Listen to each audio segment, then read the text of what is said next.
Welcome to SVG-TV News for Thursday, August 15th, 2024. I'm Jennifer Richardson with the details. The World Bank is looking to develop a US $63 million barrel emergency recovery loan project here in St. Vincent and the Grenadines. A World Bank team recently conducted a scoping mission to assess the damage caused by the Category 4 storm.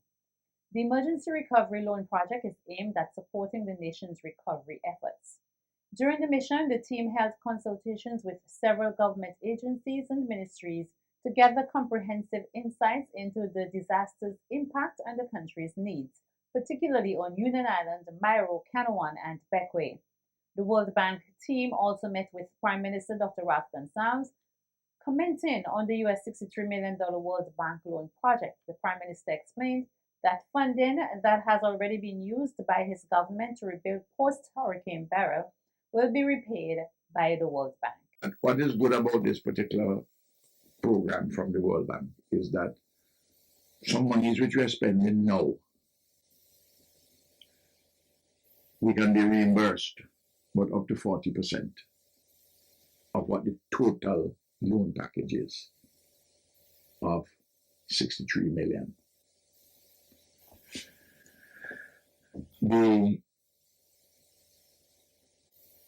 But we have to take off 9-point-something million US, almost 10 off the top, to finish some things from VEEP, the volcanic emergency loan, because prices have gone up for so many things, particularly the infrastructural works, which we have done under VEEP. The Prime Minister pointed out that houses will not be built under this project.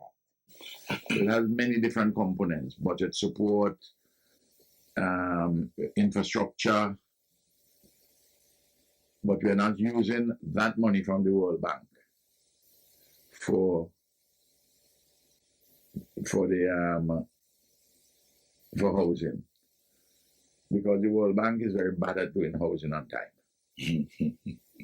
And I usually compare how we do things here with the World Bank and what happens in other countries.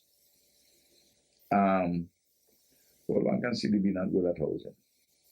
It takes too long.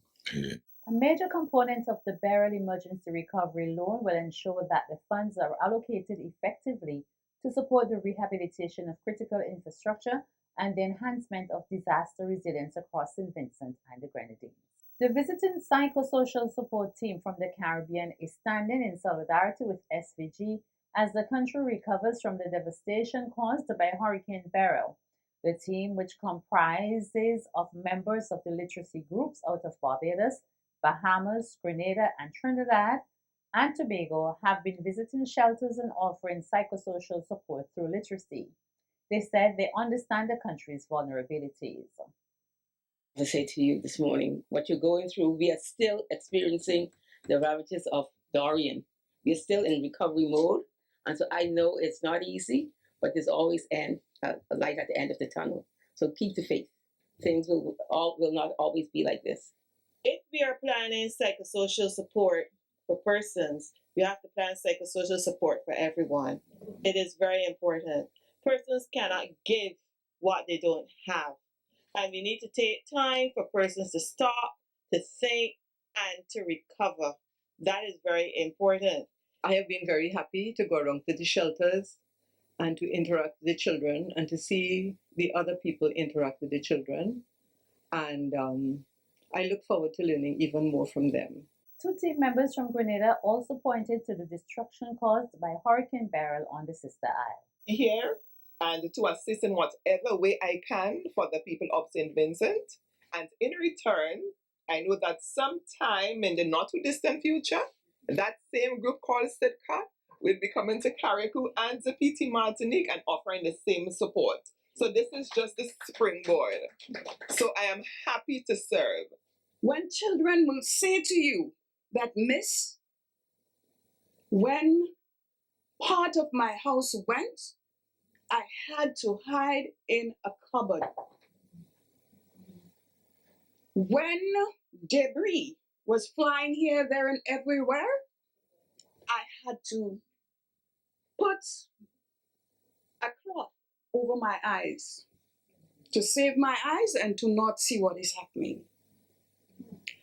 And I can tell you that this got me very, very emotional. At the end of the day, I could have hardly functioned because I thought of the children of Carriacou and Petite Martinique. And I know you have heard our story. Struggling in silence is a norm for persons across St. Vincent and the Grenadines when it comes to mental health and psychosocial support. So says counselor attached to the Ministry of Health, Elka Matthews, who told SVG-TV News that persons are struggling with issues that render them unable to engage in normal daily activities. In addition, you might find persons who aren't eating well, who aren't sleeping well, persons who have running thoughts and they just can't slow down their mind. So if it is that you know what your level of functioning is and you're not operating within that level, you can reach out for assistance. In addition, there would be more severe concerns where people are having anxiety, panic attacks, people are having depressive symptoms, thoughts of suicide, persons might be hearing voices, other people aren't hearing, seeing things other people aren't seeing. So if it is that on that more severe scale where they're hearing voices, having thoughts of hurting themselves, we're encouraging persons to reach out for help right away. And with the trauma experienced during the passage of Hurricane Beryl, the Ministry of Health, Wellness and the Environment has since embarked on a program to engage those affected through the How You're Feeling initiative. Social workers Roselle Solomon says one of the aim is to stamp out the stigma and discrimination associated with mental health. Questioning helps to break down the stigma. The more information you have, the better. The more knowledge you're able to act accordingly. And so it's not just about this initial phase of Hurricane Beryl and recovery and rehabilitation, but the overall view of mental health in St. Vincent and the Grenadines. We want individuals to be comfortable in seeking help. We want individuals to be able to voice their needs, voice their issues.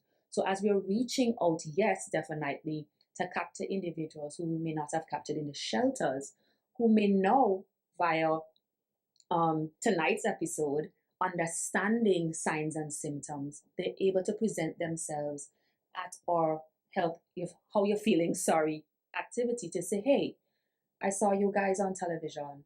I heard you guys on the radio. I'm noticing that I'm not feeling well. Can you help me? The Venezuelan embassy here in St. Vincent and the Grenadines will be having a gathering of peace this weekend as they call for peace in Venezuela. This as violence erupted following the general elections on July 28, 2024, and calls made that elections appear to be rigged in favor of Maduro.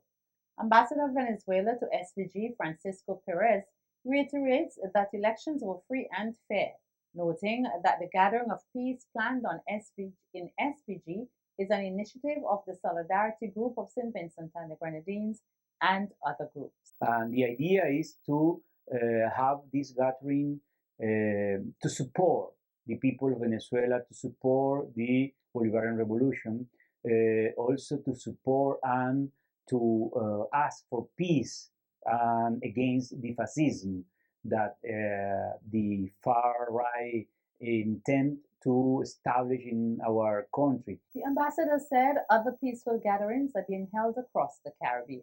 All around the world, all the people around the world. We are just a way to facilitate the expression, the solidarity expression of the people.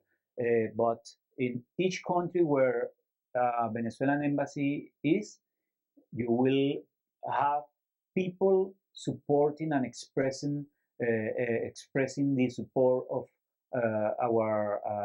with our people and our revolution. In the Caribbean, all the countries in the Caribbean, in Latin America, and around the world.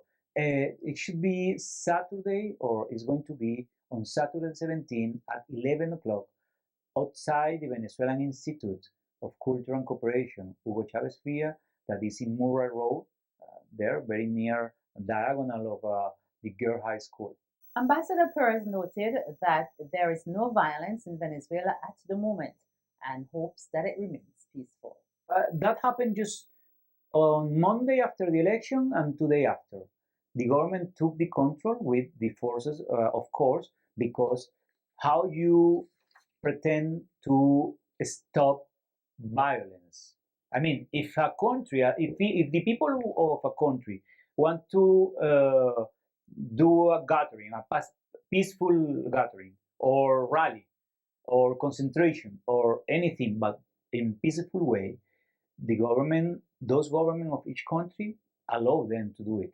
But when those manifestation or those rally convert in a violent rally, the forces have to protect the life and the good of the other people that are not there. Calls have been made for new elections to be held in Venezuela. The RSVG Police Force Traffic Branch is reporting a decrease in motor vehicular accidents for the period January to July 2024 when compared to the corresponding period for 2022 and 2023. In an interview with SVG-TV News, Assistant Superintendent of Police in charge of traffic, Panel Brown, said that there was 464 reported accidents in a 7-month period in 2022 and 462 in 2023. Meanwhile, for January to July 2024, 460 motor vehicular accidents were reported to the RSVG Police Force Traffic Branch Department, respectively. 2023, we had a slight decrease. For the same period, we had 462 accidents reported for that period. And in 2024, for that period, we have 460, just a slight decrease in the amount of accident for that period. I can say that this is a plus, because given the magnitude of the amount of activities that occur in St. Vincent and the Grenadines during that 7-month period, we have quite a number of activities. We also had World Cup cricket, and then we had Carnival, which was huge. Although it's 460 accidents too many, I really have to give kudos to the motorists for the small decrease in the amount of accidents that occur during that period. SOP Brown is encouraging all drivers and motorists, especially those who drive public service vehicles, to adhere to the speed limit. Farmers in St. Vincent and the Grenadines will be the beneficiaries of fertilizer complements the Moroccan government. This was announced by Minister of Agriculture Sabota Caesar at the first consultation held with farmers in Richmond Park early this week. A shipment of approximately 10,000 sacks of fertilizer is expected to arrive soon. With the support that we are providing to you, you can't count that support as just a gift. Because when we provide the fertilizer to you and you attach a value to that fertilizer, when you sell your produce, you have to make sure that you could purchase the fertilizer again. This year, the government of Morocco will be donating to this country 10,000 sacks of fertilizer for distribution to the farmers at zero cost. And I want to thank the government and people of Morocco for that kind donation. The Basil Charles Educational Foundation awarded scholarships and bursaries to a record number of awardees, including 11 full-time scholarships and 8 bursaries. Speaking at the awards ceremony today, founder Basil Charles announced that 10 young persons from Union Island who were affected by the devastation of Hurricane Beryl will be attending school on mainland St. Vincent. I went to Union Island, 10 days, 2 weeks ago, and saw the devastation. So those kids are not here, and we don't have all the names yet. But we're extending our scholarship and giving 10 kids from Union Island scholarship to go to school in St. Vincent, because most of them will go to school. And as we say, those kids, we don't know, we haven't seen them. I just told all the authorities, and they are finding the kids. Again, our scholarship to the 10 kids from Union Island is not going through the whole thing that we do, because they are displaced. So the various authorities are going to pick out the kids who need it most, and they're going to send the names, and then we're going to. Noting that the foundation continues to assist recipients who are economically disadvantaged, Charles said that recipients of the scholarship will be granted $1,500 a year, while bursary recipients will be awarded $600 once a year. For the first term, we give $600 because we realize that the first term people have, more expenses to start with books and things. And then the next two term, $450. So it's $1,500 per year per kid. And the bursary, once a year, $600. Since we have all of you here and we have lots of kids this year, this is our largest amount of student that we have given scholarship to any one time. Because, when you start something, you start small, and as you get bigger, you go bigger. So we are very happy to say. Charles encouraged the recipients to strive to do their best, always. With the 30th anniversary coming next year, the school year starts in September. So we start to do this thing to add to our scholarship as the 30th anniversary of the Blues Festival and the Basil Charles Education Foundation continue. Hope you do well with this scholarship, and you help your parents, help yourself, help your neighbors, and that's what everybody should do. We should be better people, leave the world better than we made it, and we become our brother's keeper. We help our brothers and we help our sisters. Charles said that the foundation will seek to create a booklet for the 30th anniversary this year. Residents from communities in North Windward will be given the opportunity to de-stress before school reopens. This as the Turuma Government School in Overland plans to have a fun day on Saturday for the young and old. Principal of the Turuma Government School, Sherilyn Woods, said everyone has been through a lot during the holidays with little fun, hence the need for some form of entertainment.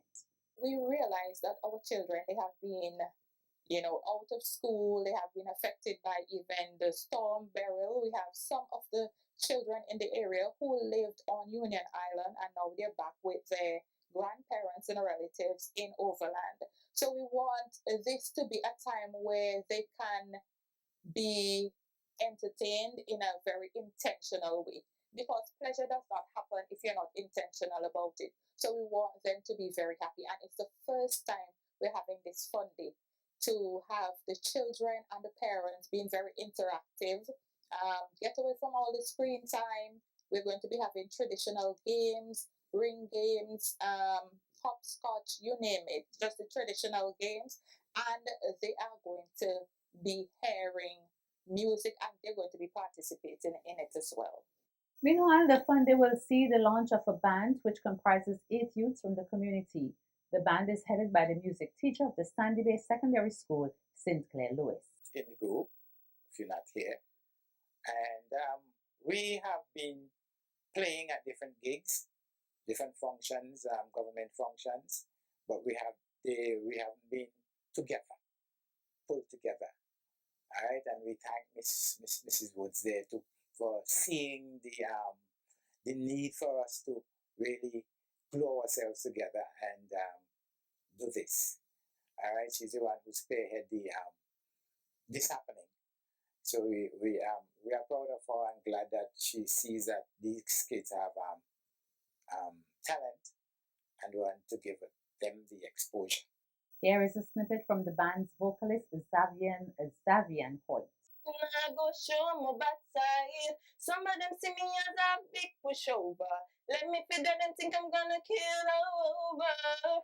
Oh no, not I. I will survive. Never let them get you down.